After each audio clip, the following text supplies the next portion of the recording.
तैनू जे चैन नहीं लगदा, दुनिया च तैनू जे चैन नहीं लगदा। यीशु कोल आवीं ते चंगा है, दुनिया च तैनू जे चैन नहीं लगदा।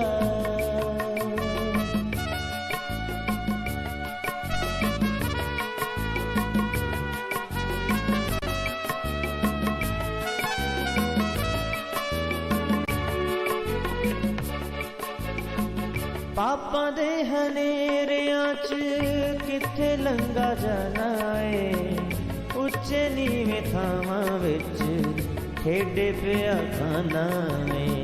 पापा दे हनेरियां च किथे लंघा जाना है, उच्चे नीवें थावां विच खेडे पिया खाना है। तेरा जेड़ा पार चुके तैनू नहीं लगदा, तेरा जेड़ा पार चुके तैनू नहीं लगदा। यीशु कोल आवें ते चंगा है, दुनिया च तैनू जे चैन नहीं लगदा।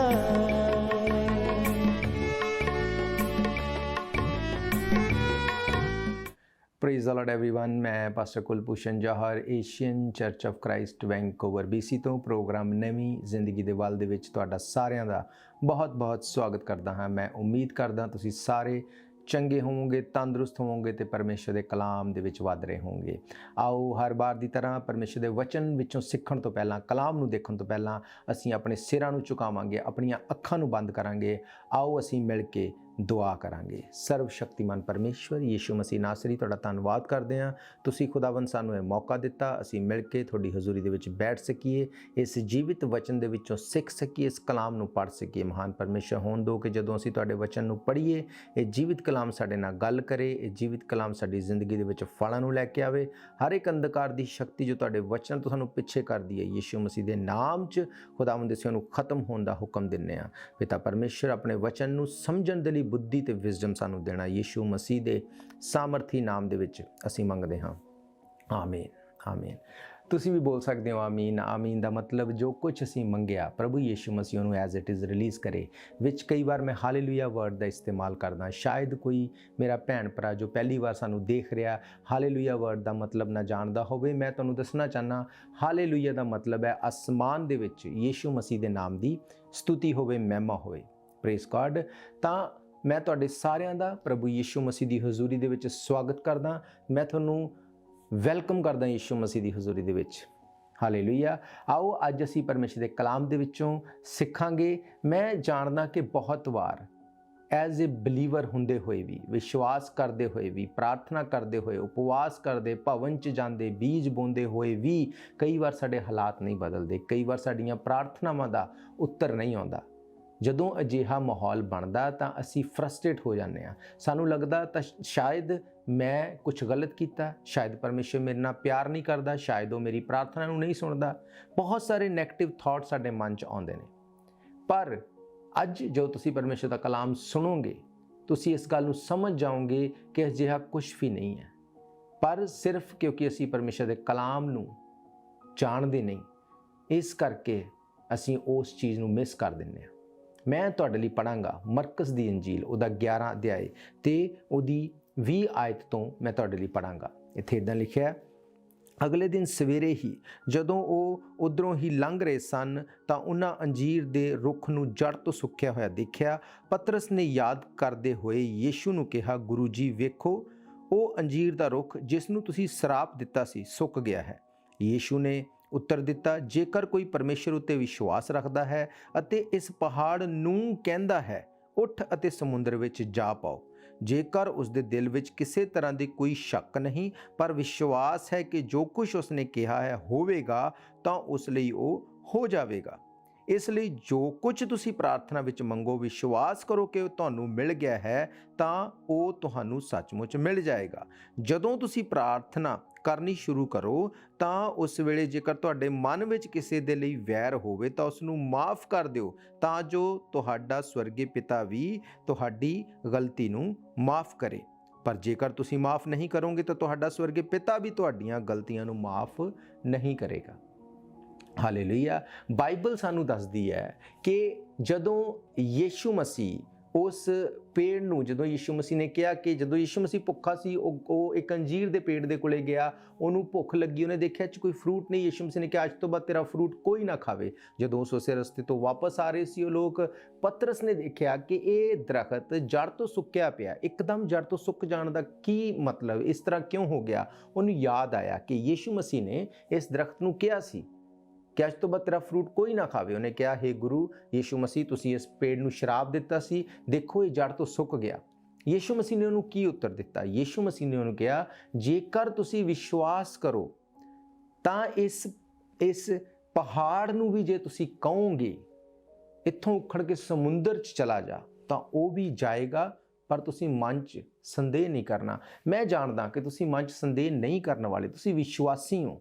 ਪਰ ਅੱਜ ਮੈਂ ਤੁਹਾਨੂੰ ਇੱਕ ਅਜਿਹੀ ਚਾਬੀ ਦੇਵਾਂਗਾ, ਅੱਜ ਇੱਕ ਅਜਿਹੀ ਕੀਵਰਡ ਤੁਹਾਨੂੰ ਇਹਦੇ ਵਿੱਚੋਂ ਦੱਸਾਂਗਾ, ਅਜਿਹਾ ਭੇਦ ਤੁਹਾਨੂੰ ਦੱਸਾਂਗਾ ਜੋ ਤੁਸੀਂ ਪਹਿਲਾਂ ਨਹੀਂ ਸੁਣਿਆ ਹੋਵੇਗਾ। ਤੇ ਜਦੋਂ ਤੁਸੀਂ ਇਹਨੂੰ ਸੁਣੋਗੇ, ਇਹਦੇ ਤੇ ਮੈਡੀਟੇਟ ਕਰੋਗੇ, ਤੁਸੀਂ ਵੀ ਆਪਣੀ ਪ੍ਰੇਅਰ ਦਾ ਆਨਸਰ ਅੱਜ ਲੈਣ ਵਾਲੇ ਹੋ। ਤੁਸੀਂ ਉਸ ਪਹਾੜ ਨੂੰ ਅੱਜ ਕਹਿਣ ਵਾਲੇ ਹੋ ਕਿ ਉਖੜ ਕੇ ਸਮੁੰਦਰ 'ਚ ਲੱਗ ਜਾ, ਤੇ ਉਹ ਲੱਗੇਗਾ, ਕਿਉਂਕਿ ਇਹ ਯੀਸ਼ੂ ਮਸੀਹ ਦਾ ਕਲਾਮ। ਹਾਲੇਲੂਇਆ। ਯੀਸ਼ੂ ਮਸੀਹ ਨੇ ਕੀ ਕਿਹਾ? ਯੀਸ਼ੂ ਨੇ ਉੱਤਰ ਦਿੱਤਾ, ਜੇਕਰ ਕੋਈ ਪਰਮੇਸ਼ਰ ਉੱਤੇ ਵਿਸ਼ਵਾਸ ਰੱਖਦਾ ਹੈ, ਜਿਹੜਾ ਕਿ ਅਸੀਂ ਰੱਖਦੇ ਹਾਂ, ਅਤੇ ਇਸ ਪਹਾੜ ਨੂੰ ਕਹਿੰਦਾ ਹੈ ਉੱਠ ਤੇ ਸਮੁੰਦਰ 'ਚ ਜਾ ਪਾਓ। ਪਹਿਲੀ ਗੱਲ ਯੀਸ਼ੂ ਮਸੀਹ ਨੇ ਕਿਹਾ, ਜਿਹੜਾ ਇਸ ਪਹਾੜ ਨੂੰ ਕਹਿੰਦਾ ਹੈ। ਅੱਜ ਸਾਡੀ ਜ਼ਿੰਦਗੀ ਦਾ ਪਹਾੜ ਕੀ ਹੈ? ਸਾਡੀ ਪ੍ਰਾਰਥਨਾ ਦਾ ਉਹ ਵਿਸ਼ਾ ਜਿਹਦਾ ਉੱਤਰ ਸਾਲਾਂ ਤੋਂ ਨਹੀਂ ਹੋ ਰਿਹਾ। ਬਿਮਾਰੀਆਂ ਨਹੀਂ ਜਾ ਰਹੀਆਂ, ਘਰਾਣੇ ਨਹੀਂ ਬਚ ਰਹੇ, ਬੱਚੇ ਨਹੀਂ ਸੁਧਰ ਰਹੇ, ਫਾਈਨੈਂਸ ਨਹੀਂ ਸੁਧਰ ਰਿਹਾ, ਚੀਜ਼ਾਂ ਸੇਮ ਨੇ। ਯੀਸ਼ੂ ਮਸੀਹ ਨੇ ਕਿਹਾ, ਜਦੋਂ ਤੁਸੀਂ ਇਸ ਪਹਾੜ ਨੂੰ ਕਹੋ, ਇਹ ਬਹੁਤ ਭੇਦ ਦੀ ਗੱਲ ਹੈ, ਮੁਸੀਬਤ ਦੇ ਨਾਲ ਗੱਲ ਕਰੋ। ਯੀਸ਼ੂ ਮਸੀਹ ਨੇ ਕਿਹਾ, ਮੁਸੀਬਤ ਦੇ ਬਾਰੇ ਗੱਲ ਨਾ ਕਰੋ।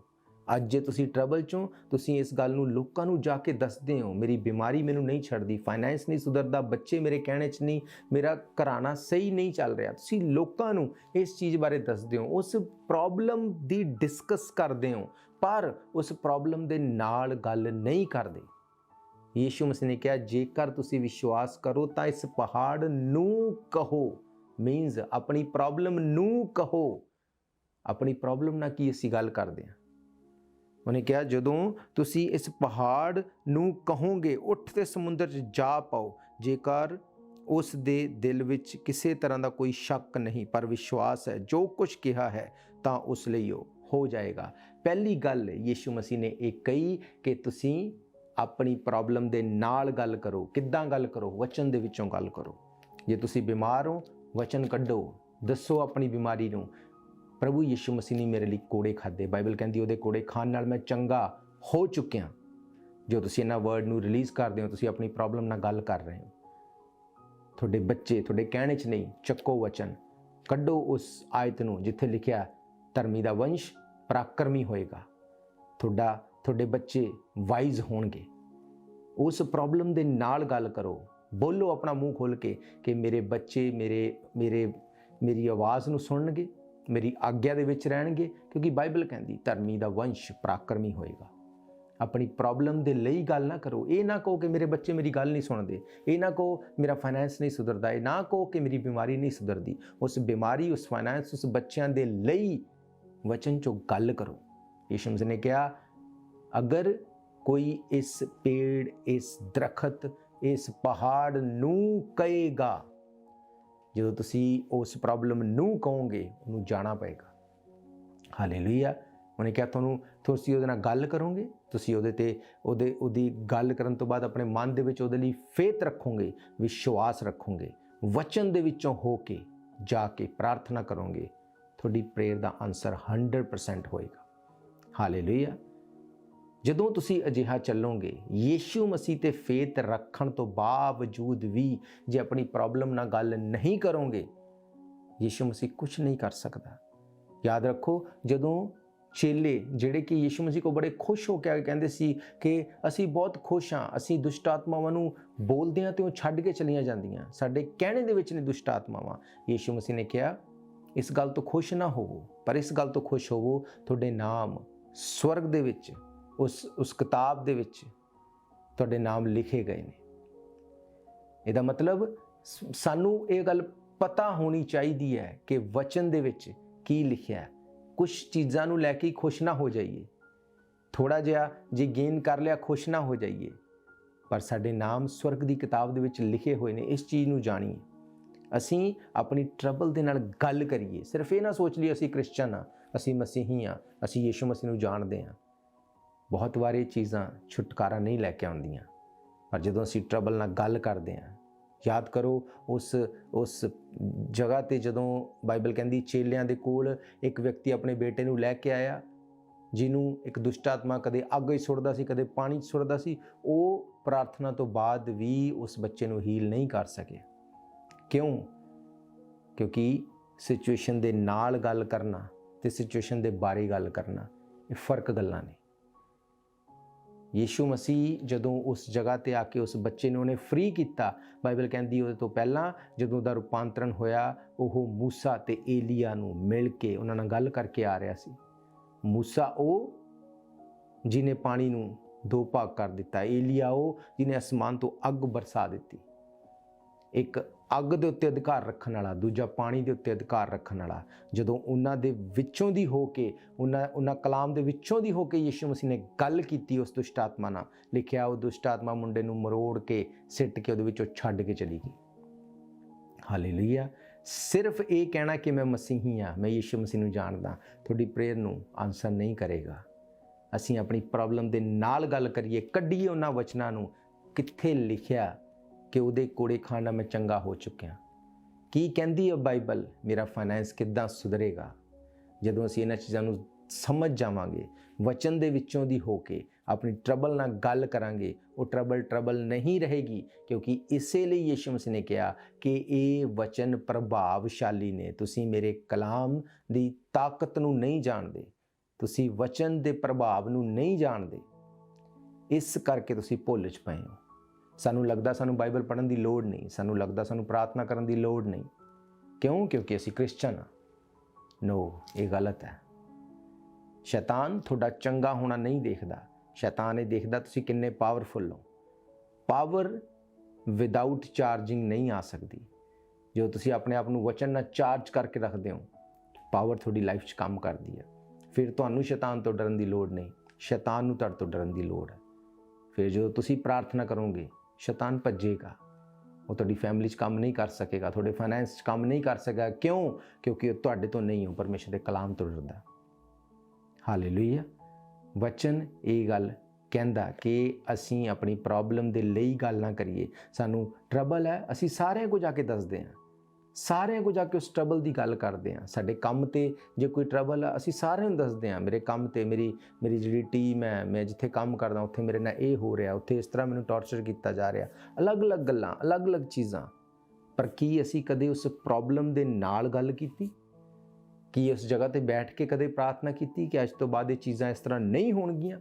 ਕਿਉਂ? ਕਿਉਂਕਿ ਪਰਮੇਸ਼ਰ ਦਾ ਕਲਾਮ ਇਹ ਗੱਲ ਕਹਿੰਦਾ ਕਿ ਆਪਣੇ ਪ੍ਰੋਬਲਮ ਦੀ ਗੱਲ ਨਾ ਕਰੋ, ਆਪਣੀ ਪ੍ਰੋਬਲਮ ਦੇ ਨਾਲ ਗੱਲ ਕਰੋ। ਬਹੁਤ ਵਾਰ ਅਸੀਂ ਇਸ ਚੀਜ਼ ਨੂੰ ਮਿਸ ਕਰ ਦਿੰਦੇ ਹਾਂ, ਪਰ ਪਰਮੇਸ਼ਰ ਦਾ ਕਲਾਮ ਕਹਿੰਦਾ ਜੋ ਕੋਈ ਇਸ ਪਹਾੜ ਨੂੰ ਕਹੇਗਾ, ਮਤਲਬ ਉਹਦੇ ਨਾਲ ਗੱਲ ਕਰੇਗਾ ਕਿ ਉਖੜ ਕੇ ਸਮੁੰਦਰ 'ਚ ਲੱਗ ਜਾ, ਪਹਿਲਾਂ ਤਾਂ ਉਹ ਉਖੜੇਗਾ, ਫਿਰ ਸਮੁੰਦਰ 'ਚ ਜਾ ਕੇ ਲੱਗ ਵੀ ਜਾਏਗਾ। ਇੰਨਾ ਪ੍ਰਭਾਵਸ਼ਾਲੀ ਤੇ ਇੰਨਾ ਪਾਵਰਫੁੱਲ ਹੈ ਇਹ ਵਚਨ। ਹਾਲੇਲੂਇਆ। ਬਾਈਬਲ ਕਹਿੰਦੀ ਇਹ ਜਿਉਂਦਾ ਵਚਨ ਹੈ। ਸਾਨੂੰ ਵਿਸ਼ਵਾਸ ਰੱਖਣਾ ਤੇ ਉਸ ਟਰਬਲ ਦੇ ਨਾਲ ਗੱਲ ਕਰਨੀ ਹੈ।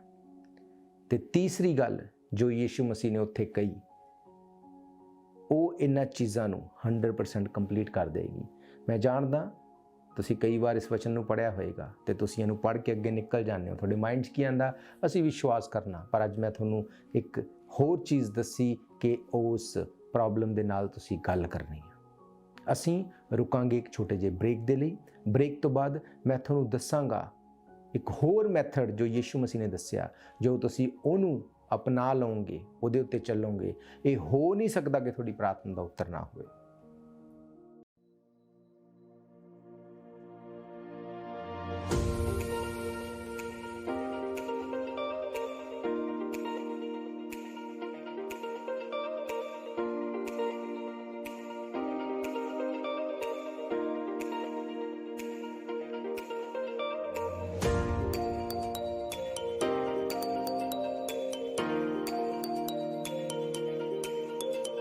ਸਵਾਗਤ ਹੈ ਤੁਹਾਡਾ ਸਾਰਿਆਂ ਦਾ ਇੱਕ ਵਾਰ ਫਿਰ ਤੋਂ ਪ੍ਰਭੂ ਯਿਸੂ ਮਸੀਹ ਦੀ ਹਜ਼ੂਰੀ ਵਿੱਚ। ਅਸੀਂ ਦੇਖ ਰਹੇ ਹਾਂ ਪਰਮੇਸ਼ਰ ਦੇ ਕਲਾਮ ਦੇ ਵਿੱਚੋਂ ਕਿ ਕਿਉਂ ਪ੍ਰਾਰਥਨਾ ਕਰਨ ਤੋਂ ਬਾਅਦ, ਵਿਸ਼ਵਾਸ ਕਰਨ ਤੋਂ ਬਾਅਦ, ਚਰਚ ਜਾਣ ਤੋਂ ਬਾਅਦ ਵੀ ਕਈ ਵਾਰ ਸਾਡੇ ਹਾਲਾਤ ਚੇਂਜ ਕਿਉਂ ਨਹੀਂ ਹੁੰਦੇ।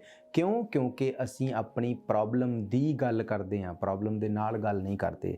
ਮੈਂ ਤੁਹਾਨੂੰ ਦੱਸਿਆ ਕਿ ਅਸੀਂ ਸਭ ਤੋਂ ਪਹਿਲਾਂ ਆਪਣੀ ਪ੍ਰੋਬਲਮ ਦੇ ਨਾਲ ਗੱਲ ਕਰਨੀ ਹੈ। ਗੱਲ ਕਿੱਦਾਂ? ਵਚਨ ਦੇ ਵਿੱਚੋਂ ਦੀ। ਅਸੀਂ ਦੱਸਣਾ ਉਸ ਟਰਬਲ ਨੂੰ ਕਿ ਵਚਨ ਇਸ ਟਰਬਲ ਦੇ ਬਾਰੇ ਕੀ ਕਹਿੰਦਾ।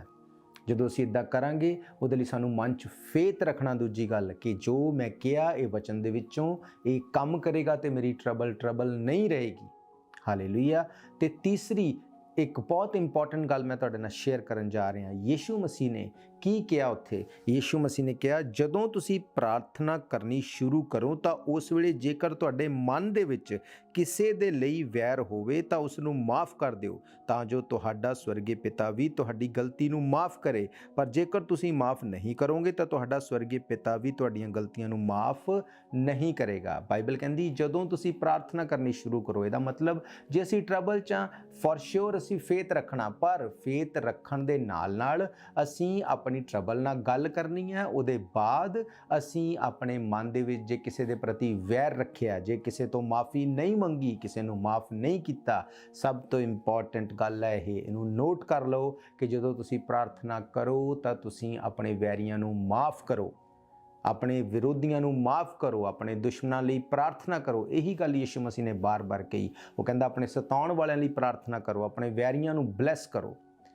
ਕਿਉਂਕਿ ਜੋ ਤੁਸੀਂ ਅਜਿਹਾ ਕਰੋਗੇ, ਬਾਈਬਲ ਕਹਿੰਦੀ ਜੇ ਉਹ ਉਸ ਬਲੈਸਿੰਗ ਦੇ ਯੋਗ ਹੋਏਗਾ ਤਾਂ ਉਹਦੇ ਤੇ ਉਹ ਠਹਿਰ ਜਾਏਗੀ। ਜੇ ਨਹੀਂ ਹੋਏਗਾ ਤੇ ਉਹ ਪੋਜ਼ਿਟਿਵਿਟੀ, ਉਹ ਬਲੈਸਿੰਗਸ ਤੁਹਾਡੇ ਕੋਲ ਵਾਪਸ ਆ ਜਾਏਗੀ। ਜਿੰਨੇ ਤੁਸੀਂ ਬਲੈਸਡ ਹੋ, ਤੁਸੀਂ ਉਹ ਤੋਂ ਦੁੱਗਣਾ ਬਲੈਸ ਹੋਣ ਵਾਲੇ। ਪਰਮੇਸ਼ਰ ਦਾ ਕਲਾਮ ਇਹ ਕਹਿੰਦਾ, ਯਿਸੂ ਮਸੀਹ ਨੇ ਕਿਹਾ, ਜਦੋਂ ਤੁਸੀਂ ਵਿਸ਼ਵਾਸ ਕਰ ਲਓ, ਜਦੋਂ ਤੁਸੀਂ ਪ੍ਰਾਰਥਨਾ ਕਰ ਲਓ, ਜਦੋਂ ਤੁਸੀਂ ਉਸ ਟਰਬਲ ਨਾਲ ਗੱਲ ਕਰ ਲਓ, ਪ੍ਰਾਰਥਨਾ ਕਰਨ ਲੱਗੇ ਤੁਸੀਂ ਇਸ ਚੀਜ਼ ਨੂੰ ਯਾਦ ਰੱਖੋ ਕਿ ਤੁਸੀਂ ਆਪਣੇ ਮਨ 'ਚ ਕਿਸੇ ਦੇ ਲਈ ਵੀ ਵਿਰੋਧ, ਵੈਰ ਨਹੀਂ ਰੱਖ ਸਕਦੇ। ਜੇ ਤੁਸੀਂ ਅਜਿਹਾ ਕਰਨ ਵਾਲੇ ਹੋ, ਤੁਸੀਂ ਪ੍ਰੇਅਰ ਦਾ ਆਨਸਰ ਨਹੀਂ ਲੈ ਸਕਦੇ। ਇਸੇ ਲਈ ਯਿਸੂ ਮਸੀਹ ਨੇ ਜਦੋਂ ਆਪਣੇ ਚੇਲਿਆਂ ਨੂੰ ਸਿਖਾਇਆ ਕਿ ਜਦੋਂ ਤੁਸੀਂ ਪ੍ਰਾਰਥਨਾ ਕਰਨੀ ਹੈ ਤੁਸੀਂ ਕੀ ਕਹਿਣਾ, ਉਹਨੇ ਇਸ ਗੱਲ ਨੂੰ ਕਿਹਾ ਕਿ ਜੇ ਤੁਸੀਂ ਇਸ ਤਰ੍ਹਾਂ ਪ੍ਰਾਰਥਨਾ ਕਰੋਗੇ, ਦਿਲ ਦੇ ਵਿੱਚ ਟਰਬਲ, ਦਿਲ ਦੇ ਵਿੱਚ ਕਿਸੇ ਦੀ ਵੈਰ ਰੱਖ ਕੇ ਤੁਹਾਡੀ ਪ੍ਰੇਅਰ ਦਾ ਆਨਸਰ ਨਹੀਂ ਆਏਗਾ। ਜਦੋਂ ਅਸੀਂ ਉਸ ਪ੍ਰੇਅਰ ਨੂੰ ਆਖਿਰ 'ਚ ਐਂਡ 'ਚ ਦੇਖਦੇ ਹਾਂ, ਉੱਥੇ ਲਿਖਿਆ, ਪਰਮੇਸ਼ਰ ਤੂੰ ਮੇਰੇ ਅਪਰਾਧਾਂ ਨੂੰ ਮਾਫ ਕਰ ਜਿਵੇਂ ਮੈਂ ਆਪਣੇ ਅਪਰਾਧੀਆਂ ਨੂੰ ਮਾਫ ਕੀਤਾ। ਇਹਦਾ ਮਤਲਬ ਪ੍ਰਾਰਥਨਾ ਦਾ ਅੰਤ ਇਸ ਤਰ੍ਹਾਂ ਹੋਣਾ ਜ਼ਰੂਰੀ ਹੈ ਕਿ ਅਸੀਂ ਕਿਸੇ ਦੇ ਲਈ ਮਨ ਦੇ ਵਿੱਚ ਗਿਲਟੀਨੈਸ ਨਾ ਰੱਖੀਏ, ਕਿਸੇ ਦੇ ਲਈ ਹਰਟ ਕਰਕੇ ਕਿਸੇ ਨੂੰ ਕੋਈ ਇਦਾਂ ਦਾ ਵੈਰ ਨਾ ਰੱਖੀਏ ਜੋ ਸਾਡੀ ਪ੍ਰੇਅਰ ਨੂੰ ਆਨਸਰ ਨਾ ਕਰ ਸਕੇ। ਬਹੁਤ ਵਾਰ ਅਜਿਹਾ ਹੁੰਦਾ, ਅਸੀਂ ਬਹੁਤ ਚੰਗੇ ਰਹਿੰਦੇ ਹਾਂ, ਸਭ ਕੁਝ ਠੀਕ ਹੈ, ਫੇਥ ਵੀ ਹੈ, ਅਸੀਂ ਸਭ ਕੁਝ ਕਰਦੇ ਹਾਂ, ਪਰ ਮਨ ਦੇ ਵਿੱਚ ਹਜੇ ਤੱਕ ਅਸੀਂ ਦੂਸਰਿਆਂ ਨੂੰ ਮਾਫ ਨਹੀਂ ਕੀਤਾ। ਮਨ ਦੇ ਵਿੱਚ ਹਜੇ ਵੀ ਅਸੀਂ ਵਿਰੋਧ ਰੱਖ ਕੇ ਬੈਠੇ ਹਾਂ। ਜਦੋਂ ਅਸੀਂ ਇਦਾਂ ਚੀਜ਼ਾਂ ਕਰਦੇ ਹਾਂ ਤਾਂ ਸਾਨੂੰ ਪਤਾ ਹੈ ਕਿ ਅਸੀਂ ਪ੍ਰੇਅਰ ਦਾ ਆਨਸਰ ਨਹੀਂ ਲੈ ਸਕਦੇ। ਜਦੋਂ ਹੀ ਤੁਸੀਂ ਆਪਣੇ ਮਨ ਤੋਂ ਉਹਨਾਂ ਚੀਜ਼ਾਂ ਨੂੰ ਰਿਲੀਜ਼ ਕਰਦੇ ਹੋ, ਕਿਉਂਕਿ ਬਾਈਬਲ ਇਹ ਦੱਸਦੀ ਹੈ ਜੋ ਤੁਹਾਡੇ ਮਨ ਦੇ ਵਿੱਚ ਆ ਉਹੀ ਤੁਹਾਡੇ ਮੂੰਹ ਦੇ ਵਿੱਚੋਂ ਨਿਕਲੇਗਾ। ਕੁਝ ਵੀ ਅਜਿਹਾ ਨਹੀਂ ਜੋ ਤੁਹਾਡੇ ਮੂੰਹ ਦੇ ਵਿੱਚੋਂ ਨਿਕਲ ਗਿਆ ਹੋਵੇ ਤੁਹਾਡੇ ਮਨ 'ਚ ਨਾ ਹੋਵੇ। ਬਾਈਬਲ ਕਹਿੰਦੀ ਹੈ ਕਿ ਇੱਕ ਦਰਖਤ ਆਪਣੇ ਫਰੂਟਸ ਤੋਂ ਪਛਾਣਿਆ ਜਾਂਦਾ। ਕੋਈ ਅਜਿਹਾ ਦਰਖਤ ਨਹੀਂ, ਜੇ ਮੈਂ ਕਹਾਂ ਕਿ ਕੋਈ ਅੰਬ ਦਾ ਬੂਟਾ ਤੇ ਉਹਨੂੰ ਸੇਬ ਲੱਗ ਗਏ ਹੋਣ, ਅੰਬ ਦੇ ਬੂਟੇ 'ਚੋਂ ਅੰਬ ਹੀ ਨਿਕਲਣੇ ਨੇ, ਸੇਬ ਦੇ ਦਰਖਤ 'ਚੋਂ ਸੇਬ ਹੀ ਨਿਕਲਣੇ ਨੇ। ਜੋ ਤੁਹਾਡੇ ਅੰਦਰ ਹੈ ਉਹੀ ਤੁਹਾਡੇ ਬਾਹਰ ਆਏਗਾ। ਜੋ ਤੁਹਾਨੂੰ ਨਜ਼ਰ ਆ ਰਿਹਾ ਤਾਂ ਮਤਲਬ ਕਿਤੇ ਨਾ ਕਿਤੇ ਤੁਹਾਡੇ ਅੰਦਰ ਉਹ ਹੈ। ਇਸ ਲਈ ਯਿਸੂ ਮਸੀਹ ਨੇ ਕਿਹਾ, ਜਦੋਂ ਤੁਸੀਂ ਪ੍ਰਾਰਥਨਾ ਕਰੋ ਤਾਂ ਤੁਸੀਂ ਇਹ ਮੇਕ ਸ਼ੋਰ ਕਰ ਲਓ ਤੁਹਾਡੇ ਮਨ 'ਚ ਕਿਸੇ ਲਈ ਵੈਰ, ਵਿਰੋਧ, ਪਾਪ, ਗਲਤ ਖਿਆਲ ਨਾ ਹੋਣ।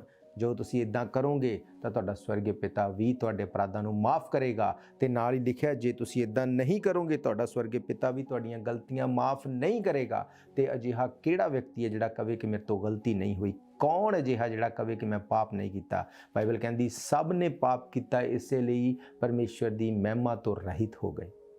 ਪਰ ਧੰਨਵਾਦ ਕਰਦੇ ਹਾਂ ਯੀਸ਼ੂ ਮਸੀਹ ਜੀ ਨੇ ਆਪਣੇ ਆਪ ਨੂੰ ਬਲੀਦਾਨ ਦਿੱਤਾ ਸਾਡੇ ਵਾਸਤੇ। ਹੁਣ ਉਹਦੇ ਬਲੀਦਾਨ ਦੇ ਦੁਆਰਾ, ਉਹਦੇ ਤੇ ਫੇਥ ਕਰਨ ਦੇ ਦੁਆਰਾ ਅਸੀਂ ਧਰਮੀ ਠਹਿਰ ਚੁੱਕੇ ਹਾਂ। ਉਹਦੇ ਬਾਵਜੂਦ ਵੀ ਜੇ ਸਾਡੀ ਪ੍ਰੇਅਰ ਦਾ ਆਨਸਰ ਨਹੀਂ ਹੁੰਦਾ, ਸਾਨੂੰ ਸੋਚਣ ਦੀ ਜ਼ਰੂਰਤ ਹੈ, ਸਾਨੂੰ ਦੇਖਣ ਦੀ ਜ਼ਰੂਰਤ ਹੈ ਕਿ ਕਿੱਥੋਂ ਅਸੀਂ ਸਹੀ ਕਰਨੀਆਂ ਨੇ ਚੀਜ਼ਾਂ। ਸਾਡੀ ਫੈਂਸ ਕਿੱਥੋਂ ਟੁੱਟੀ ਹੋਈ ਹੈ, ਅਸੀਂ ਉਹਨੂੰ ਫਿਕਸ ਕਰੀਏ। ਸਾਡੀ ਵੇਦੀ ਕਿੱਥੋਂ ਟੁੱਟੀ ਹੋਈ ਹੈ। ਬਾਈਬਲ ਕਹਿੰਦੀ ਪੁਰਾਣੇ ਨਿਯਮ ਦੇ ਵਿੱਚ ਜਦੋਂ ਵੀ ਬਲੀਦਾਨ ਦਿੱਤਾ ਜਾਂਦਾ ਸੀ, ਵੇਦੀ ਨੂੰ ਪਹਿਲਾਂ ਉਹਨੂੰ ਫਿਕਸ ਕੀਤਾ ਜਾਂਦਾ ਸੀ। ਕਿਤੇ ਵੇਦੀ ਟੁੱਟੀ ਹੋਈ ਤਾਂ ਨਹੀਂ, ਕਿਤੇ ਇਹ ਵੇਦੀ ਇਦਾਂ ਦੀ ਤਾਂ ਨਹੀਂ ਕਿ ਉਸ ਭਾਰ ਨੂੰ ਲੈ ਨਾ ਸਕੇ। ਕੀ ਸਾਡੀ ਪ੍ਰਾਰਥਨਾ ਦੀ ਵੇਦੀ ਟੁੱਟੀ ਹੋਈ ਤਾਂ ਨਹੀਂ? ਕਿਤੇ ਸਾਡੇ ਦਿਲ ਦੇ ਵਿੱਚ ਦੂਜਿਆਂ ਵਾਸਤੇ ਵੈਰ ਵਿਰੋਧ ਅਜਿਹਾ ਤਾਂ ਨਹੀਂ ਹੋਇਆ ਕਿ ਅਸੀਂ ਉਹਨਾਂ ਨੂੰ ਮਾਫ ਹੀ ਨਹੀਂ ਕਰ ਪਾ ਰਹੇ? ਤੇ ਅਸੀਂ ਕਿੱਦਾਂ ਆਪਣੀ ਪ੍ਰੇਅਰਸ ਨੂੰ ਆਨਸਰ ਕਰਨ ਵਾਸਤੇ ਕਹਿ ਸਕਦੇ ਹਾਂ? ਕਿੱਦਾਂ ਅਸੀਂ ਆਪਣੀ ਟਰਬਲਸ ਨਾਲ ਗੱਲ ਕਰ ਸਕਦੇ ਹਾਂ? ਇਹ ਪੋਸੀਬਲ ਨਹੀਂ। ਪਰ ਯਾਦ ਰੱਖੋ, ਜਦੋਂ ਤੁਸੀਂ ਆਪਣੇ ਮਨ ਦੇ ਵਿੱਚ ਵਿਸ਼ਵਾਸ ਕਰ ਲੈਂਦੇ ਹੋ, ਜਦੋਂ ਤੁਸੀਂ ਆਪਣੀ ਟਰਬਲ ਨਾਲ ਗੱਲ ਕਰਦੇ ਹੋ, ਤੇ ਜਦੋਂ ਤੁਸੀਂ ਲੋਕਾਂ ਨੂੰ ਮਾਫ ਕਰਦੇ ਹੋ ਤੇ ਮਾਫੀ ਮੰਗਦੇ ਹੋ, ਸ਼ੈਤਾਨ ਕੋਈ ਵੀ ਪਲਾਟ ਤੁਹਾਡੇ ਅੱਗੇ ਨਹੀਂ ਲੈ ਕੇ ਆ ਸਕਦਾ ਜਿਹਦੇ ਥਰੂ ਤੁਹਾਡੀ ਲਾਈਫ 'ਚ ਕੰਮ ਕਰੇ। ਯਾਦ ਰੱਖੋ, ਸ਼ੈਤਾਨ ਤੁਹਾਡੀ ਲਾਈਫ ਨੂੰ ਖਰਾਬ ਨਹੀਂ ਕਰ ਸਕਦਾ ਜੇ ਤੁਸੀਂ ਵਚਨਾਂ ਦੇ ਵਿੱਚ ਪੂਰੇ ਹੋ ਤਾਂ।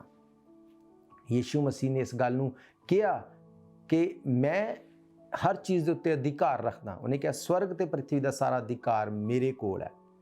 ਸ਼ੈਤਾਨ ਨੇ ਵੀ ਯੀਸ਼ੂ ਮਸੀਹ ਨੂੰ ਅਧਿਕਾਰ ਦਿਖਾਇਆ। ਜਦੋਂ ਉਹ 40 ਦਿਨ ਦੀ ਫਾਸਟਿੰਗ ਕਰਕੇ ਆਇਆ, ਉਹਨੂੰ ਦਿਖਾਇਆ ਗਿਆ ਕੰਗੂਰੇ ਤੇ ਲਿਜਾ ਕੇ ਕਿ ਤੂੰ ਮੈਨੂੰ ਦੰਡਵਤ ਕਰ, ਇਹ ਸਾਰਾ ਕੁਝ ਜੋ ਤੂੰ ਦੇਖ ਰਿਹਾ ਮੈਂ ਤੈਨੂੰ ਦੇ ਦਿਆਂਗਾ। ਕੀ ਉਹ ਸਾਰਾ ਕੁਝ ਸ਼ੈਤਾਨ ਨੂੰ ਬਿਲੋਂਗ ਕਰਦਾ? ਨੋ। ਯੀਸ਼ੂ ਮਸੀਹ ਹਰ ਇੱਕ ਚੀਜ਼ ਦਾ ਪਰਮੇਸ਼ਰ ਹੈ, ਉਹ ਹਰ ਚੀਜ਼ ਉਹਦੇ ਅਧਿਕਾਰ ਦੇ ਵਿੱਚ ਆ। ਪਰ ਸ਼ੈਤਾਨ ਨੇ ਉਹਨੂੰ ਭਰਮਾਉਣ ਵਾਸਤੇ ਚੀਜ਼ਾਂ ਕੀਤੀਆਂ। ਸੇਮ ਵੇ ਦੇ ਵਿੱਚ ਸ਼ੈਤਾਨ ਤੁਹਾਡੀ ਲਾਈਫ 'ਚ ਭਰਮਾਵੇ 'ਚ ਲਿਆਉਣ ਲਈ ਤੁਹਾਨੂੰ ਇਹ ਚੀਜ਼ਾਂ ਦਿਖਾ ਸਕਦਾ ਕਿ ਤੇਰੀ ਟਰਬਲ ਬਹੁਤ ਵੱਡੀ ਹੈ, ਕਿਸੇ ਨੇ ਤੇਰੇ ਨਾਲ ਗਲਤ ਕੀਤਾ, ਇਹ ਇੰਨਾ ਗਲਤ ਕੀਤਾ, ਹੁਣ ਤੂੰ ਵੀ ਉਹਦੇ ਨਾਲ ਉਸ ਤੋਂ ਵੱਧ ਕੇ ਕਰ ਤਾਂ ਕਿ ਤੂੰ ਉਹਨੂੰ ਸਬਕ ਸਿਖਾ ਸਕੇ। ਯੀਸ਼ੂ ਮਸੀਹ ਕਿਸੇ ਨੂੰ ਸਬਕ ਸਿਖਾਉਣ ਨਹੀਂ ਆਇਆ। ਬਾਈਬਲ ਕਹਿੰਦੀ ਕਿ ਉਹ ਪਾਪੀਆਂ ਦੇ ਘਰੇ ਜਾ ਕੇ ਉਹਨਾਂ ਨਾਲ ਮਿਲਦਾ ਸੀ, ਉਹਨਾਂ ਨਾਲ ਸੰਗਤੀ ਕਰਦਾ ਸੀ। ਕਿਉਂ? ਤਾਂ ਕਿ ਉਹ ਪਾਪੀਆਂ ਨੂੰ ਉਹਨਾਂ ਦੇ ਪਾਪਾਂ ਤੋਂ ਛੁਡਾ ਸਕੇ। ਯੀਸ਼ੂ ਮਸੀਹ ਪਾਪ ਨਾਲ ਨਫ਼ਰਤ ਕਰਦਾ, ਪਾਪੀ ਨੂੰ ਉਹ ਪਿਆਰ ਕਰਦਾ ਜੇ ਉਹ ਪਾਪੀ ਆਪਣੇ ਪਾਪ ਤੋਂ ਤੌਬਾ ਕਰ ਲਵੇ। ਯੀਸ਼ੂ ਮਸੀਹ ਨਹੀਂ ਚਾਹੁੰਦਾ ਕਿ ਕੋਈ ਵੀ ਨਾਸ਼ ਹੋਵੇ। ਬਾਈਬਲ ਕਹਿੰਦੀ ਕਿ ਪਰਮੇਸ਼ਰ ਕਹਿੰਦਾ ਕਿ ਕਿਸੇ ਦੇ ਨਾਸ਼ ਹੋ ਜਾਣ ਨਾਲ ਮੈਂ ਖੁਸ਼ ਨਹੀਂ ਹੁੰਦਾ। ਜੇ ਅੱਜ ਤੁਸੀਂ ਟਰਬਲ 'ਚੋਂ, ਕੀ ਤੁਹਾਨੂੰ ਲੱਗਦਾ ਕਿ ਪਰਮੇਸ਼ਰ ਤੁਹਾਨੂੰ ਟਰਬਲ 'ਚ ਰੱਖ ਕੇ ਖੁਸ਼ ਹੈ? ਤੁਹਾਡਾ ਫਾਈਨੈਂਸ ਟਰਬਲ 'ਚ ਹੈ, ਕੀ ਪਰਮੇਸ਼ਰ ਨੂੰ ਇਹ ਚੰਗਾ ਲੱਗਦਾ? ਤੁਹਾਡੀ ਫੈਮਿਲੀ ਟਰਬਲ 'ਚ ਹੈ, ਕੀ ਪਰਮੇਸ਼ਰ ਨੂੰ ਚੰਗਾ ਲੱਗਦਾ? ਨੋ। ਪਰਮੇਸ਼ਰ ਨਹੀਂ ਚਾਹੁੰਦੇ ਕਿ ਤੁਸੀਂ ਟਰਬਲ 'ਚ ਰਹੋ, ਪਰ ਪਰਮੇਸ਼ਰ ਕੁਝ ਅਜਿਹਾ ਨਹੀਂ ਕਰਨਗੇ ਜੋ ਵਚਨ ਤੋਂ ਬਾਹਰ ਹੋਵੇ। ਬਾਈਬਲ ਕਹਿੰਦੀ ਸਾਨੂੰ ਉਹਨੇ ਤਰੀਕੇ ਦੱਸੇ ਨੇ ਕਿ ਕਿਸ ਤਰ੍ਹਾਂ ਅਸੀਂ ਆਪਣੀ ਪ੍ਰੇਅਰਸ ਦਾ ਆਨਸਰ ਲੈ ਸਕਦੇ ਹਾਂ। ਇਸ ਤੋਂ ਪਹਿਲਾਂ ਤੁਸੀਂ ਪ੍ਰਾਰਥਨਾ ਕਰਦੇ ਹੋ ਸਕਦੇ ਹੋ, ਇਸ ਤੋਂ ਪਹਿਲਾਂ ਤੁਸੀਂ ਚੀਜ਼ਾਂ ਦੇ ਵਾਸਤੇ ਪ੍ਰੇਅਰ ਕਰਦੇ ਹੋ ਸਕਦੇ ਹੋ, ਪਰ ਉਹ ਚੇਂਜ ਨਹੀਂ ਹੁੰਦੀਆਂ। ਕਿਉਂ? ਬੇਸ਼ੱਕ ਤੁਸੀਂ ਫੇਥ ਕੀਤਾ, ਬੇਸ਼ੱਕ ਤੁਸੀਂ ਇੰਨਾ ਫੇਥ ਕੀਤਾ ਕਿ ਪਹਾੜ ਨੂੰ ਕਿਹਾ ਕਿ ਉਖੜ ਕੇ ਉਹ ਜਾ ਕੇ ਸਮੁੰਦਰ 'ਚ ਲੱਗ ਜਾ, ਇਸ ਤਰ੍ਹਾਂ ਦਾ ਫੇਥ ਤੁਹਾਡਾ ਸੀ, ਪਰ ਤੁਸੀਂ ਮਾਫ ਨਹੀਂ ਕੀਤਾ, ਤੁਸੀਂ ਮਾਫੀ ਨਹੀਂ ਮੰਗੀ। ਇਸ ਕਰਕੇ ਅੱਜ ਵੀ ਉਹ ਪਹਾੜ ਉਸੇ ਤਰ੍ਹਾਂ ਤੁਹਾਡੇ ਸਾਹਮਣੇ ਖੜਾ, ਅੱਜ ਵੀ ਉਹ ਗੋਲੀਅਤ ਉਸੇ ਤਰ੍ਹਾਂ ਉਹ ਲਲਕਾਰ ਰਿਹਾ ਕਿ ਕੌਣ ਮੈਨੂੰ ਆ ਕੇ ਹਰਾ ਦੇਵੇਗਾ। ਯਾਦ ਰੱਖੋ, ਜਦੋਂ ਗੋਲੀਅਤ ਉਸ ਜਗ੍ਹਾ ਦੇ ਉੱਤੇ, ਜਦੋਂ ਸ਼ਾਊਲ ਦੇ ਸੈਨਾ ਦੇ ਅੱਗੇ ਉਹ ਲਲਕਾਰੇ ਮਾਰ ਰਿਹਾ ਸੀ, ਸ਼ਾਊਲ ਡਰਿਆ ਹੋਇਆ ਸੀ। ਕਿਉਂ? ਉਹਨੂੰ ਪਤਾ ਸੀ ਸ਼ਾਊਲ ਨੂੰ ਕਿ ਅਜਿਹੀਆਂ ਚੀਜ਼ਾਂ ਮੇਰੀ ਲਾਈਫ 'ਚ ਨੇ ਜਿਹਦੇ ਤੋਂ ਮੈਂ ਰਿਪੈਂਟ ਨਹੀਂ ਕੀਤਾ। ਉਹਨੂੰ ਪਤਾ ਸੀ ਕਿ ਮੈਂ ਰਿਪੈਂਟੈਂਸ 'ਚ ਨਹੀਂ ਹਾਂ, ਤੇ ਗੋਲੀਅਤ ਨੂੰ ਇਹ ਗੱਲ ਪਤਾ ਸੀ ਕਿ ਮੈਂ ਇਹਨਾਂ ਸਾਰਿਆਂ ਨੂੰ ਖਤਮ ਕਰ ਦਿਆਂਗਾ। ਪਰ ਉਹ ਨਹੀਂ ਜਾਣਦਾ ਸੀ ਕਿ ਦਾਊਦ ਜੋ ਪਰਮੇਸ਼ਰ ਦੇ ਭੈ 'ਚ ਚੱਲਦਾ ਸੀ, ਦਾਊਦ ਜੋ ਆਪਣੇ ਆਪ ਨੂੰ ਬਾਕੀਆਂ ਤੋਂ ਸੈਪਰੇਟ ਕਰਕੇ ਰੱਖਿਆ ਹੋਇਆ ਸੀ, ਉਹ ਇਸ ਫੇਥ ਨੂੰ ਜਾਣਦਾ ਸੀ ਕਿ ਇਹ ਪਹਾੜ ਨੂੰ ਮੈਂ ਕਹੂੰਗਾ, ਉਹਦੇ ਨਾਲ ਗੱਲ ਕਰੂੰਗਾ, ਉਖੜ ਕੇ ਸਮੁੰਦਰ 'ਚ ਚਲ ਜਾਵੇਗਾ। ਉਹਨੇ ਮਾਫ ਕੀਤਾ ਹੋਇਆ ਸੀ। ਭਰਾਵਾਂ ਦੇ ਉਹਦੇ ਵਿਰੋਧ ਕਰਨ ਦੇ ਬਾਵਜੂਦ ਕਿਸੇ ਦੇ ਲਈ ਕੜੱਤਨ ਨਹੀਂ ਸੀ ਉਹਦੇ ਮਨ ਦੇ ਵਿੱਚ। ਉਹਨੇ ਮਾਫ ਕੀਤਾ ਹੋਇਆ ਸੀ ਤੇ ਉਹਨੇ ਕਿਹਾ ਇਹ ਪਲਿਸ਼ਤੀ ਹੈ ਹੀ ਕੌਣ ਜੋ ਜਿਉਂਦੇ ਪਰਮੇਸ਼ਰ ਦੀ ਸੈਨਾ ਨੂੰ ਲਲਕਾਰੇ। ਜਦੋਂ ਹੀ ਉਹਨੇ ਇਹ ਵਰਡਸ ਕਹੇ, ਤੁਸੀਂ ਬਾਈਬਲ ਨੂੰ ਪੜ੍ਹ ਕੇ ਦੇਖ ਲੈਣਾ, ਗੋਲੀਅਤ ਨੇ ਕਿਹਾ ਕਿ ਤੂੰ ਸੋਟੀ ਲੈ ਕੇ ਮੈਨੂੰ ਮਾਰਨ ਆ ਰਿਹਾ, ਕੀ ਮੈਂ ਕੁੱਤਾ ਵਾਂ? ਤੂੰ ਇੱਕ ਸੋਟੀ ਦੇ ਨਾਲ ਮੇਰੇ ਨਾਲ ਲੜਨ ਲਈ ਆ ਰਿਹਾ ਮੇਰੇ ਨਾਲ? ਪਰ ਇਸ ਗੱਲ ਨੂੰ ਸੁਣ ਕੇ ਵੀ ਦਾਊਦ ਨੇ ਪਰਮੇਸ਼ਵਰ ਦੇ ਉਹਨਾਂ ਵਚਨਾਂ ਨੂੰ ਫੜ ਕੇ ਰੱਖਿਆ। ਉਹਨੇ ਕਿਹਾ, ਮੈਂ ਤੇਰੇ ਸਾਹਮਣੇ ਸੈਨਾਵਾਂ ਦੇ ਯਹੋਵਾ ਦੇ ਨਾਮ ਦੇ ਵਿੱਚ ਆਉਣਾ ਵਾ। ਇਹਦਾ ਮਤਲਬ ਉਹ ਨਾਮ, ਉਹ ਵਚਨ ਉਹ ਜਾਣਦਾ ਸੀ। ਉਹ ਵਚਨ ਲੈ ਕੇ ਉਹਦੇ ਸਾਹਮਣੇ ਗਿਆ। ਉਹਨੇ ਗੋਲੀਅਥ ਨੂੰ ਜਦੋਂ ਇੱਕ ਗੋਫਨ ਦੇ ਵਿੱਚ ਘੁਮਾ ਕੇ ਉਹ ਪੱਥਰ ਮਾਰਿਆ, ਉਹ ਪੱਥਰ ਪਵਿੱਤਰ ਆਤਮਾ ਲਿਜਾ ਕੇ ਉਸ ਜਗ੍ਹਾ ਤੇ ਉਹਨੂੰ ਹਿੱਟ ਕੀਤਾ। ਇੱਕੋ ਹੀ ਪੱਥਰ ਮਾਰਨ ਦੇ ਨਾਲ ਉਹ ਗਿਰ ਗਿਆ ਤੇ ਆਪਣੇ ਗੋਡਿਆਂ ਦੇ ਭਾਰ ਗਿਰਿਆ, ਪਿਛਲੇ ਪਾਸੇ ਨਹੀਂ ਗਿਰਿਆ। ਐਡਾ ਵੱਡਾ ਜੈਂਟ ਜਦੋਂ ਗੋਡਿਆਂ ਭਾਰ ਆ ਕੇ ਗਿਰਿਆ, ਬਾਈਬਲ ਦੱਸਦੀ ਆ ਕਿ ਗੋਲੀਅਥ ਦੇ ਗਿਰਨ ਤੋਂ ਬਾਅਦ ਦਾਊਦ ਨੇ ਉਹਦੀ ਹੀ ਤਲਵਾਰ ਦੇ ਨਾਲ ਉਹਦਾ ਸਿਰ ਵੱਢਿਆ ਤੇ ਉਹਨੂੰ ਚੱਕ ਕੇ ਪੰਛੀਆਂ ਨੂੰ ਖਿਲਾ ਦਿੱਤਾ। ਉਸ ਚੀਜ਼ਾਂ ਨੂੰ ਕਿਉਂ ਕਰ ਸਕਿਆ ਦਾਊਦ? ਕਿਉਂਕਿ ਉਹਦਾ ਫੇਥ ਅਜਿਹਾ ਸੀ ਜੋ ਪਹਾੜ ਨੂੰ ਉਖਾੜ ਸਕੇ। ਉਹਦਾ ਵਿਸ਼ਵਾਸ ਅਜਿਹਾ ਸੀ ਕਿ ਮੈਂ ਜੋ ਕਹਿ ਰਿਹਾ ਉਹ ਪੂਰਾ ਹੋਏਗਾ। ਪਰ ਉਹਦੇ ਨਾਲ ਨਾਲ ਉਹਨੇ ਮਾਫ ਕੀਤਾ ਆਪਣੇ ਭਰਾਵਾਂ ਨੂੰ ਜੋ ਗਲਤ ਉਹਨਾਂ ਨੇ ਬੋਲਿਆ। ਉਹਨੇ ਆਪਣੇ ਆਪ ਨੂੰ ਨਿਸ਼ਕਲੰਕ ਰੱਖਿਆ। ਉਹਦੇ ਮਨ 'ਚ ਆਪਣੇ ਪ੍ਰਤੀ ਕੋਈ ਅਜਿਹੀ ਗੱਲ ਨਹੀਂ ਸੀ। ਕੀ ਤੁਸੀਂ ਆਪਣੇ ਮਨ 'ਚ ਅੱਜ ਬਿਲਕੁਲ ਨਿਰਦੋਸ਼ ਹੋ? ਕੀ ਤੁਹਾਨੂੰ ਪਤਾ ਹੈ ਕਿ ਤੁਸੀਂ ਹੁਣ ਤੱਕ ਕਿਸੇ ਨੂੰ ਮਾਫ ਕੀਤਾ ਜਾਂ ਨਹੀਂ ਕੀਤਾ? ਅੱਜ ਵੀ ਅਸੀਂ ਆਪਣੇ ਮਨ 'ਚ ਕੜੱਤਣ ਰੱਖ ਕੇ ਬੈਠੇ ਹਾਂ। ਅੱਜ ਵੀ ਲੋਕਾਂ ਨੂੰ ਮਾਫ ਨਹੀਂ ਕੀਤਾ ਗਿਆ। ਅੱਜ ਵੀ ਅਸੀਂ ਮਾਫੀ ਨਹੀਂ ਮੰਗੀ। ਹੁਣ ਵੀ ਅਸੀਂ ਇਸ ਵਚਨ ਨੂੰ ਸੁਣ ਰਹੇ ਹਾਂ। ਅਸੀਂ ਕਿਸੇ ਦੇ ਉੱਤੇ ਚਿল্ਲਾਏ ਹਾਂ, ਕਿਸੇ ਨੂੰ ਅਸੀਂ ਗਲਤ ਬੋਲਿਆ, ਕਿਸੇ ਦੇ ਲਈ ਅਸੀਂ ਆਪਣੇ ਮਨ 'ਚ ਹੁਣ ਵੀ ਗਲਤ ਖਿਆਲ ਰੱਖਿਆ ਹੋਇਆ। ਕੀ ਲੱਗਦਾ ਤੁਹਾਨੂੰ ਇਸ ਤਰ੍ਹਾਂ ਕਰਕੇ ਅਸੀਂ ਆਪਣੀ ਪ੍ਰੇਅਰਸ ਦਾ ਆਨਸਰ ਲੈ ਸਕਦੇ ਹਾਂ? ਇਹ ਪੋਸੀਬਲ ਨਹੀਂ। ਯਾਦ ਰੱਖੋ, ਪਰਮੇਸ਼ਵਰ ਨਹੀਂ ਚਾਹੁੰਦਾ ਕਿ ਅਸੀਂ ਟਰਬਲ 'ਚ ਰਹੀਏ। ਇਹ ਸਾਡਾ ਖੁਦ ਦਾ ਚੁਣਾਵ ਹੈ, ਸਾਡੀ ਚੁਆਇਸ ਹੈ। ਕੋਈ ਵੀ ਅਜਿਹਾ ਮਾਂ-ਬਾਪ ਨਹੀਂ ਜੋ ਇਹ ਚਾਹਵੇ ਕਿ ਮੇਰੇ ਬੱਚੇ ਟਰਬਲ 'ਚ ਰਹਿਣ, ਪਰ ਫਿਰ ਵੀ ਬੱਚੇ ਟਰਬਲ 'ਚ ਨੇ। ਕਿਉਂ? ਕਿਉਂਕਿ ਉਹ ਮਾਂ-ਬਾਪ ਦੀ ਗੱਲ ਨੂੰ ਨਹੀਂ ਸੁਣਦੇ, ਸੀਰੀਅਸ ਨਹੀਂ ਲੈਂਦੇ। ਅਸੀਂ ਬੀਇੰਗ ਏ ਪੇਰੈਂਟਸ ਅਸੀਂ ਇਸ ਗੱਲ ਨੂੰ ਅਸੀਂ ਫੀਲ ਕਰ ਸਕਦੇ ਹਾਂ। ਅਸੀਂ ਇਹ ਸੋਚ ਸਕਦੇ ਹਾਂ ਅੱਜ ਜੇ ਸਾਡੇ ਬੱਚੇ ਟਰਬਲ 'ਚ ਨੇ। ਅਸੀਂ ਬਹੁਤ ਵਾਰ ਮੈਂ ਦੇਖਿਆ ਲੋਕਾਂ ਨੂੰ ਇਹ ਬੋਲਦੇ ਹੋਏ ਕਿ ਜੇ ਤੂੰ ਮੇਰੀ ਗੱਲ ਸੁਣ ਲੈਂਦਾ ਅੱਜ ਤੂੰ ਇਹ ਟਰਬਲ 'ਚ ਨਾ ਹੁੰਦਾ। ਜੇ ਤੁਸੀਂ ਇਸ ਐਕਸਪੀਰੀਅੰਸ ਨੂੰ ਰੱਖਦੇ ਹੋ, ਕਿ ਪਰਮੇਸ਼ਵਰ ਇਸ ਐਕਸਪੀਰੀਅੰਸ ਨੂੰ ਨਹੀਂ ਰੱਖਦਾ? ਪਰਮੇਸ਼ਵਰ ਤੁਹਾਡੇ ਤੋਂ ਮੇਰੇ ਤੋਂ ਵੱਧ ਬੁੱਧੀਮਾਨ ਹੈ। ਉਹ ਵੀ ਚਾਹੁੰਦਾ ਕਿ ਤੁਸੀਂ ਖੁਸ਼ ਰਹੋ, ਸੁਖੀ ਰਹੋ, ਟਰਬਲ ਤੋਂ ਤੁਸੀਂ ਬਾਹਰ ਰਹੋ। ਪਰ ਉਹਦੇ ਵਾਸਤੇ ਉਹਨੇ ਤਰੀਕੇ ਦੱਸੇ ਨੇ। ਕਿਉਂ ਅਸਮਾਨ ਤੋਂ ਕੋਈ ਆਵਾਜ਼ ਨਹੀਂ ਆਏਗੀ? ਕਿਉਂ ਕੋਈ ਚਮਤਕਾਰ ਤੁਹਾਨੂੰ ਦੇਖਣ ਨੂੰ ਨਹੀਂ ਮਿਲੇਗਾ? ਕਿਉਂਕਿ ਪਰਮੇਸ਼ਰ ਨੇ ਕਿਹਾ, ਜੋ ਕੁਝ ਮੈਂ ਇਸ ਬਾਈਬਲ 'ਚ ਲਿਖ ਦਿੱਤਾ ਉਹਨੂੰ ਮੈਂ ਦੁਬਾਰਾ ਬੋਲ ਕੇ ਨਹੀਂ ਕਵਾਂਗਾ। ਮੈਂ ਤੁਹਾਨੂੰ ਦੱਸਿਆ ਸੀ ਜਦੋਂ ਪਿਲਾਤੁਸ ਦੇ ਸਾਹਮਣੇ ਯਿਸੂ ਮਸੀਹ ਸੀ, ਪਿਲਾਤੁਸ ਨੇ ਪੁੱਛਿਆ ਕੀ ਤੂੰ ਪਰਮੇਸ਼ਰ ਦਾ ਪੁੱਤਰ ਹੈ? ਯਿਸੂ ਮਸੀਹ ਨੇ ਉਹਨੂੰ ਦੱਸਿਆ ਕਿ ਹਾਂ ਮੈਂ ਉਹੀ ਹਾਂ ਜੀ, ਤੂੰ ਗੱਲ ਕਰ ਰਿਹਾ। ਪਰ ਜਦੋਂ ਉਹਨੂੰ ਬਾਰ-ਬਾਰ ਦੁਬਾਰਾ ਪੁੱਛਿਆ ਗਿਆ, ਯਿਸੂ ਮਸੀਹ ਨੇ ਉੱਤਰ ਨਹੀਂ ਦਿੱਤਾ। ਕਿਉਂ? ਕਿਉਂਕਿ ਜਿਹੜੀ ਗੱਲ ਉਹ ਇੱਕ ਵਾਰ ਬੋਲ ਚੁੱਕਿਆ, ਉਹਨੇ ਦੁਬਾਰਾ ਉਹਦੇ ਲਈ ਨਹੀਂ ਕੁਝ ਬੋਲਣਾ। ਜੇ ਤੁਸੀਂ ਟਰਬਲ ਦੇ ਵਿੱਚ ਹੋ ਤੇ ਤੁਹਾਨੂੰ ਪਤਾ ਕਲਾਮ ਇਸ ਚੋਂ ਨਿਕਲਣ ਲਈ ਮੈਨੂੰ ਕਿੱਦਾਂ ਗਾਈਡ ਕਰਦਾ। ਜੇ ਤੁਸੀਂ ਉਹਨੂੰ ਨਹੀਂ ਅਪਣਾਉਂਦੇ ਤਾਂ ਤੁਸੀਂ ਟਰਬਲ 'ਚ ਹੀ ਰਹੋਗੇ, ਤੁਹਾਨੂੰ ਕੋਈ ਨਹੀਂ ਛੁਡਾ ਸਕਦਾ। ਪਰ ਜੇ ਤੁਸੀਂ ਆਪਣੇ ਪਾਪਾਂ ਨੂੰ ਮੰਨ ਲੈਂਦੇ ਹੋ, ਜੇ ਤੁਸੀਂ ਆਪਣੇ ਗੁਨਾਹਗਾਰਾਂ ਨੂੰ ਮਾਫ ਕਰਦੇ ਹੋ, ਆਪਣੇ ਗੁਨਾਹਾਂ ਲਈ ਤੌਬਾ ਕਰਕੇ ਮਾਫੀ ਮੰਗਦੇ ਹੋ, ਤੁਹਾਡੀ ਪ੍ਰਾਰਥਨਾ ਦਾ ਉੱਤਰ 100% ਹੋਏਗਾ। ਹਾਲੇਲੂਇਆ। ਮੇਰਾ ਵਿਸ਼ਵਾਸ ਹੈ ਇਹ ਵਚਨ ਤੁਹਾਡੀ ਜ਼ਿੰਦਗੀ ਦੇ ਵਿੱਚ ਕੰਮ ਕਰਨਗੇ। ਤੁਸੀਂ ਆਪਣੀ ਟਰਬਲ ਦੀ ਗੱਲ ਨਹੀਂ ਕਰੋਗੇ ਅੱਜ ਤੋਂ ਬਾਅਦ, ਤੁਸੀਂ ਆਪਣੀ ਟਰਬਲ ਦੇ ਨਾਲ ਗੱਲ ਕਰੋਗੇ ਵਚਨ ਦੇ ਵਿੱਚੋਂ। ਲੱਭੋ ਉਹਨਾਂ ਆਇਤਾਂ ਨੂੰ, ਕਿੱਥੇ ਲਿਖਿਆ ਤੁਹਾਡੀ ਪ੍ਰੋਬਲਮ ਦੇ ਲਈ ਕਿ ਮੈਂ ਇੱਥੋਂ ਛੁੱਟ ਸਕਦਾ। ਜੇ ਤੁਹਾਨੂੰ ਉਹ ਵਚਨ ਨਹੀਂ ਮਿਲਦੇ, ਪ੍ਰਾਰਥਨਾ ਕਰੋ ਸਾਡੇ ਪ੍ਰੇਅਰ ਲਾਈਨ ਨੰਬਰਸ ਦੇ ਉੱਤੇ। ਟੀਮ ਤੁਹਾਨੂੰ ਦੱਸੇਗੀ ਕਿ ਕਿੱਥੇ ਲਿਖਿਆ ਤੁਹਾਡੀ ਟਰਬਲ ਦੇ ਬਾਰੇ। ਉਹਨੂੰ ਪੜ੍ਹੋ, ਮੈਡੀਟੇਟ ਕਰੋ, ਮੂੰਹ ਤੋਂ ਰਿਲੀਜ਼ ਕਰੋ, ਉਸੇ ਤਰ੍ਹਾਂ ਬੋਲੋ ਤਾਂ ਕਿ ਪਰਮੇਸ਼ਵਰ ਤੁਹਾਡੀ ਲਾਈਫ ਦੇ ਵਿੱਚ ਕੰਮ ਕਰ ਸਕਣ। ਹਾਲੇਲੂਇਆ। ਮੇਰਾ ਫੇਥ ਹੈ ਇਹ ਵਚਨ ਤੁਹਾਡੀ ਜ਼ਿੰਦਗੀ 'ਚ ਕੰਮ ਕਰਨਗੇ। ਆਓ ਅਸੀਂ ਆਪਣੀਆਂ ਅੱਖਾਂ ਨੂੰ ਬੰਦ ਕਰਾਂਗੇ, ਆਪਣੇ ਸਿਰਾਂ ਨੂੰ ਝੁਕਾਵਾਂਗੇ, ਅਸੀਂ ਪ੍ਰਾਰਥਨਾ 'ਚ ਜਾਵਾਂਗੇ। ਸਰਵਸ਼ਕਤੀਮਾਨ ਪਰਮੇਸ਼ਵਰ ਯਿਸੂ ਮਸੀਹ ਨਾਸਰੀ, ਤੁਹਾਡਾ ਧੰਨਵਾਦ ਕਰਦੇ ਹਾਂ ਤੁਹਾਡੇ ਜੀਵਿਤ ਕਲਾਮ ਲਈ। ਅੱਜ ਜਿਵੇਂ ਤੁਹਾਡੇ ਵਚਨ 'ਚੋਂ ਅਸੀਂ ਸਿੱਖਿਆ ਕਿ ਅਸੀਂ ਆਪਣੀ ਟਰਬਲ ਦੀ ਨਹੀਂ ਪਰ ਟਰਬਲ ਦੇ ਨਾਲ ਗੱਲ ਕਰੀਏ, ਵਚਨ ਦੇ ਵਿੱਚੋਂ ਆਪਣੇ ਵੈਰੀਆਂ ਨੂੰ ਮਾਫ ਕਰੀਏ, ਆਪਣੀਆਂ ਕੀਤੀਆਂ ਗਲਤੀਆਂ ਲਈ ਮਾਫੀ ਮੰਗੀਏ ਤਾਂ ਕਿ ਸਾਡੀ ਪ੍ਰਾਰਥਨਾ ਦਾ ਉੱਤਰ ਹੋ ਸਕੇ। ਮਹਾਨ ਪਰਮੇਸ਼ਵਰ, ਮੇਰੀ ਪ੍ਰਾਰਥਨਾ ਹੈ ਜਿੰਨੇ ਮੇਰੇ ਭੈਣ ਭਰਾ ਬੱਚੇ ਬਜ਼ੁਰਗ ਮੈਨੂੰ ਦੇਖ ਰਹੇ ਆ, ਇਹਨਾਂ ਨਾਲ ਗੱਲ ਕਰੋ, ਇਹਨਾਂ ਦੀ ਜ਼ਿੰਦਗੀਆਂ 'ਚ ਕੰਮ ਹੋਣ। ਮਹਾਨ ਪਰਮੇਸ਼ਵਰ, ਇਹ ਆਪਣੇ ਵੈਰੀਆਂ ਨੂੰ ਮਾਫ ਕਰਨ ਤੇ ਤੌਬਾ ਕਰਨ ਤੇ ਖੁਦਾਵੰਦ ਉਹ ਫੇਥ ਰੱਖਣ ਜੋ ਪਹਾੜ ਨੂੰ ਹਿਲਾ ਸਕੇ ਤਾਂ ਕਿ ਇਹਨਾਂ ਦੀਆਂ ਪ੍ਰੇਅਰਸ ਆਨਸਰ ਹੋ ਸਕਣ। ਹਰ ਬਿਮਾਰੀ ਯਿਸੂ ਮਸੀਹ ਦੇ ਨਾਮ 'ਚ ਚੰਗਾ ਹੋਵੇ, ਹਰ ਖੁਦਾਵੰਦ ਟਰਬਲ ਇਹਨਾਂ ਦੀ ਜ਼ਿੰਦਗੀ 'ਚੋਂ ਜਾਂਦੀ ਰਹੇ। ਯਿਸੂ ਮਸੀਹ ਦੇ ਸਾਮਰਥੀ ਨਾਮ ਦੇ ਵਿੱਚ ਅਸੀਂ ਮੰਗਦੇ ਹਾਂ, ਆਮੀਨ। ਆਮੀਨ ਹਾਲੇਲੂਇਆ। ਸੋ ਮੇਰਾ ਵਿਸ਼ਵਾਸ ਹੈ ਇਹ ਵਚਨ ਤੁਹਾਡੀ ਜ਼ਿੰਦਗੀ 'ਚ ਕੰਮ ਕਰਨਗੇ ਤੇ ਮੈਂ ਤੁਹਾਨੂੰ ਦੱਸਣਾ ਚਾਹੁੰਦਾ ਜੇ ਇਹਨਾਂ ਵਚਨਾਂ ਨੂੰ ਤੁਸੀਂ ਫੇਰ ਤੋਂ ਸੁਣਨਾ ਚਾਹੁੰਦੇ ਹੋ ਤੁਸੀਂ ਸਾਡੇ YouTube channel Asian church of Christ Vancouver BC ਦੇ ਉੱਤੇ ਜਾ ਕੇ ਡੇਟ ਵਾਈਜ਼ ਸਰਚ ਕਰਕੇ ਇਹਨਾਂ ਨੂੰ ਸੁਣ ਸਕਦੇ ਹੋ। ਇਸ ਤੋਂ ਇਲਾਵਾ ਤੁਸੀਂ ਰੇਡੀਓ ਦੇ ਮਾਧਿਅਮ ਦੇ ਨਾਲ, TV ਦੇ ਮਾਧਿਅਮ ਦੇ ਨਾਲ ਔਰ ਬਾਕੀ ਸੋਸ਼ਲ ਮੀਡੀਆ ਦੇ ਮਾਧਿਅਮ ਦੇ ਨਾਲ ਵੀ, ਪੋਡਕਾਸਟ ਦੇ ਥਰੂ ਵੀ ਇਹਨਾਂ ਵਚਨਾਂ ਨੂੰ ਸੁਣ ਸਕਦੇ ਹੋ। ਸਾਰੀ ਇਨਫੋਰਮੇਸ਼ਨ ਤੁਸੀਂ ਸਾਡੇ Asian church of Christ Vancouver BC ਦੇ Facebook ਪੇਜ ਤੋਂ ਤੁਸੀਂ ਲੈ ਸਕਦੇ ਹੋ, ਤੁਸੀਂ YouTube ਦੇ ਪੇਜ ਤੋਂ ਲੈ ਸਕਦੇ ਹੋ, ਤੁਸੀਂ ਸਾਨੂੰ ਕਾਲ ਕਰ ਸਕਦੇ ਹੋ। ਤੁਹਾਡਾ ਕੋਈ ਵੀ ਕੁਐਸਚਨ ਹੈ, ਕੋਈ ਪ੍ਰੇਅਰ ਰਿਕੁਐਸਟ ਹੈ, ਤੁਸੀਂ ਸਾਡੇ ਨਾਲ ਗੱਲ ਕਰ ਸਕਦੇ ਹੋ। ਨੰਬਰ ਤੁਸੀਂ ਜਾਣਦੇ ਹੋ 7788922250 6044540101। ਔਰ ਮੈਂ ਤੁਹਾਨੂੰ ਦੱਸਣਾ ਚਾਹੁੰਦਾ ਜੇ ਤੁਸੀਂ ਪਰਮੇਸ਼ਰ ਦੇ ਘਰ ਦੇ ਵਿੱਚ ਆ ਕੇ ਸਾਡੇ ਨਾਲ ਸਰਵਿਸ ਅਟੈਂਡ ਕਰਨਾ ਚਾਹੁੰਦੇ ਹੋ ਤਾਂ ਅਸੀਂ ਹਰ ਇਤਵਾਰ ਦੁਪਹਿਰੇ 1 ਵਜੇ ਅਸੀਂ ਮਿਲਦੇ ਹਾਂ 660 East 51st avenue Vancouver BC ਦੇ ਵਿੱਚ। ਮੈਂ ਤੁਹਾਡਾ ਸਾਰਿਆਂ ਦਾ ਸਵਾਗਤ ਕਰਦਾ। ਅਸੀਂ ਫਿਰ ਮਿਲਾਂਗੇ ਨੈਕਸਟ ਵੀਕ ਤੇ ਮੈਂ ਤੁਹਾਡਾ ਧੰਨਵਾਦ ਕਰਦਾ ਇਸ ਕੀਮਤੀ ਸਮੇਂ ਦੇ ਲਈ। ਪਰਮੇਸ਼ਰ ਤੁਹਾਨੂੰ ਬਲੈਸ ਕਰੇ ਸਾਰਿਆਂ ਨੂੰ। Praise the Lord. ਜੈ ਮਸੀਹ ਦੀ। God bless you all. ਦੁਨੀਆ 'ਚ ਤੈਨੂੰ ਜੇ ਚੈਨ ਨਹੀਂ ਲੱਗਦਾ, ਦੁਨੀਆ 'ਚ ਤੈਨੂੰ ਜੇ ਚੈਨ ਨਹੀਂ ਲੱਗਦਾ, ਯਿਸੂ ਕੋਲ ਆਵੇਂ ਤੇ ਚੰਗਾ